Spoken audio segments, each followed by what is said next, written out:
2400 mètres à parcourir dans cette sixième épreuve. C'est le prix Ocar Longines.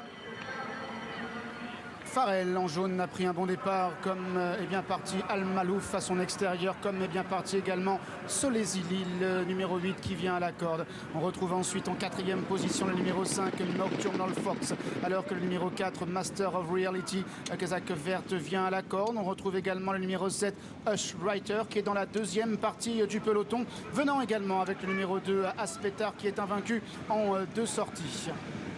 C'est le 6 King of Camelot qui est en dernière position.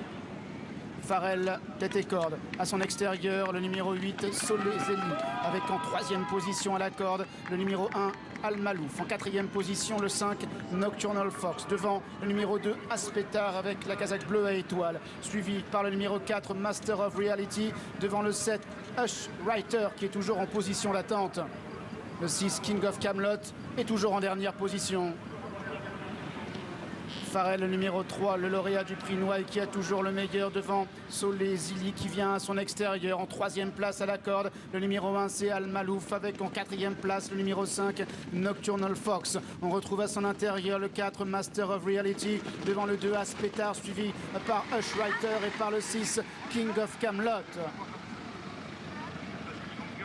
Les concurrents qui abordent maintenant le dernier tournant. Farrell, tête et corde, Solezili à son extérieur. Devant Al Malouf qui vient troisième, devant Nocturnal Fox qui vient quatrième, accompagné par Aspetar qui est toujours contraint de galoper le nez au vent, alors que Master of Reality est toujours à la corde, suivi par le numéro 7 Hush Writer et par le numéro 6 King of Camelot. Il débouche maintenant dans la dernière ligne droite. Farrell qui a le meilleur avec Solezili qui vient à son extérieur devant le 5 Nocturnal Fox qui vient troisième, alors que le 4 Master of Reality cherche le passage. Al Malouf également qui est dans le sillage des premiers devant le 7 Hush Writer également qui est dégagé à l'instant avec King of Camelot qui tente de progresser. 250 mètres à parcourir. Nocturnal Fox qui maintenant est passé à l'attaque et qui a pris l'avantage. Attention à Hush Writer à son extérieur, à Al Malouf qui vient également, à Farrell qui essaie de se relancer. Nocturnal Fox qui a l'avantage, mais Al Malouf qui regagne du terrain. Nocturnal Fox qui jusqu'au bout va semble-t-il résister au bon assaut final d'Hush Writer et d'Al Malouf. La victoire effectivement pour le numéro 5 Nocturnal Fox, Stéphane, dans ce prix Ocar Longines, avec une arrivée très serrée encore une fois. King of Camelot, le numéro 6, a bien terminé. Gros plan là sur le vainqueur, Nocturnal Fox, est entraîné par André Fabre.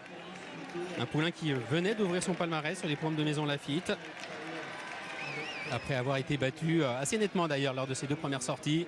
Ouais, deuxième Al Malouf, qui s'est montré très très froid tout au long de la course. Christophe a eu beaucoup de mal à l'avoir devant lui, sûrement pour ça qu'il a les œillères, mais qui a, dans les 200 derniers mètres, mis un sacré coup de rein.